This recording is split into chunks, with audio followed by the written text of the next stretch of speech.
نهائي كاس مصر ما بين الاهلي والزمالك. على الورق الاهلي هيكسب الماتش. الاهلي كان في عز قوته ساعتها، حتى لو احنا مش في عز قوتنا، بس احنا لو ركزنا في البطوله وعايزين ناخدها هنعرف ناخدها. الزمالك كان بيدور على اللقب اللي غاب عنه لمده 8 سنين، وكان الماتش بالنسبه له حياه او موت. ان هو احنا داخلين نكسب الماتش، احنا ما عندناش اي اوبشنز ثانيه. من اول دقيقه والزمالك مولع الدنيا. كهربا اللي كان ساعتها بيلعب للزمالك كان بيلعب ماتش عمره، وباسم مرسي مولع الدنيا. الدقيقه 11 وكره عرضيه من معروف، وباسم مرسي يسجل الهدف الاول. بعديها بحوالي 10 دقائق او ربع ساعه باسم مرسي يسجل الهدف الثاني. بيسجل هدف ذكي جدا وهدف عالمي بيضحك بيه على دفاع الاهلي وعلى حارس المرمى، وبيضحك علينا كمان واحنا بنتفرج على الماتش، ويحطها الهدف الثاني وهدف عالمي لباسم مرسي، ويخلي النتيجه 2-0، ويخلي في ضغط على النادي الاهلي ان هو لازم يهاجم ولازم يلعب عشان يبتدي ان هو يعوض ويسجل اهداف لو حابب ان هو يكسب. بس على مين؟ الزمالك كان مركز جدا الماتش ده، والاهلي حاول كتير بس مفيش منه.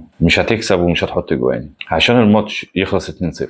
الاهلي للامانه حاول ان هو يرجع كتير، بس على مين؟ الزمالك ما ادالوش اي فرصه، قال له مش هترجع عشان يخلص الماتش ساعتها 2-0.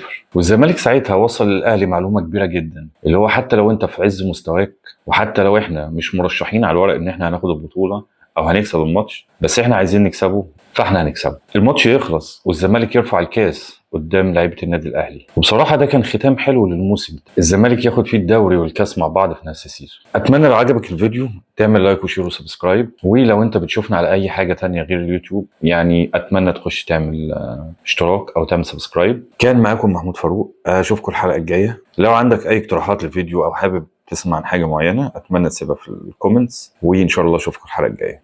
سلام.